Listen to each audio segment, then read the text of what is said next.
अगर हम लोग को एक केमिकल रिएक्शन दे दिया जाए और हमसे पूछा जाए कि यार आप इस केमिकल रिएक्शन में रिएक्टेंट के वॉल्यूम से प्रोडक्ट का मास निकालो या प्रोडक्ट के मास से रिएक्टेंट का वॉल्यूम निकालो, तो ऐसे क्वेश्चन को कैसे सॉल्व करेंगे चलिए समझते हैं।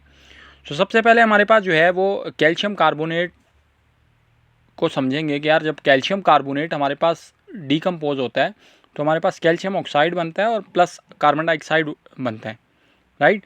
तो यार क्वेश्चन को देखते हैं, what mass of calcium carbonate will decompose when 44.8 dm³ of CO2 will produce at STP।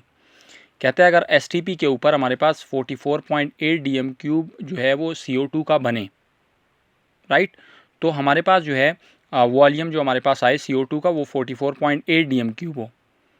तो आप हमें ये बताएं कि हमारे पास जो है कैल्शियम कार्बोनेट का मास कितना आएगा, राइट, कितना मास जो है वो कैल्शियम कार्बोनेट का डिकम्पोज होगा।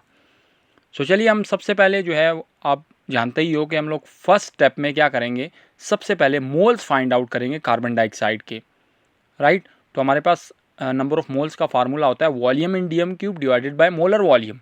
तो जब हम डिवाइड करेंगे, राइट, तो हमारे पास आंसर क्या आएगा 2 मोल। ओके, उसके बाद हम लोग को क्या करना है, मोल रेशो इस्तेमाल करनी है, राइट। तो यार देखो यहाँ पे आपके पास जो है वो कैल्शियम कार्बोनेट का 1 मोल है और कार्बन डाइऑक्साइड का कितने मोल बन रहा है 1 मोल, राइट। तो यार यहाँ से देख लो कि हमारे पास कैल्शियम कार्बोनेट का अगर हमारे पास 1 मोल हो तो कार्बन डाइऑक्साइड का कितना मोल प्रोड्यूस हो रहा है 1।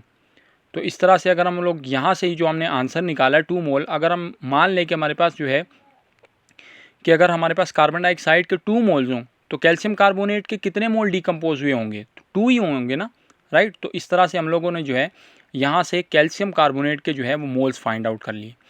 अब हमें क्या करना है कि हम कैल्शियम कार्बोनेट का मास पूछा गया है, तो हम क्या करेंगे, हम नंबर ऑफ मोल्स को मोलर मास के साथ मल्टीप्लाई कर देंगे। मोलर मास कैल्शियम कार्बोनेट का कितना होता है जी, कैल्शियम का होता है 40, कार्बन का 12 और ऑक्सीजन का 16, राइट। तो जब हम लोग 3 ऑक्सीजन है तो 3 से मल्टीप्लाई कर देंगे 16 को और फिर प्लस 12 और प्लस जो है हमारे पास 40। तो जब हम प्लस करेंगे तो कितना आएगा 100, राइट। हमारे पास क्या आएगा 100 जो है वो मोलर मास आएगा किसका, कैल्शियम कार्बोनेट का। तो जब हम इसको 2 से मल्टीप्लाई करेंगे तो हमारे पास जो है आंसर क्या आएगा 200 ग्राम, राइट। मतलब अगर हम 44.8 dm³ ऑफ CO2 प्रोड्यूस हो STP के ऊपर तो कैल्शियम कार्बोनेट का कितना मास जो है वो डिकम्पोज हुआ होगा, वो हमारे पास कितना होगा, वो होगा 200 ग्राम, राइट।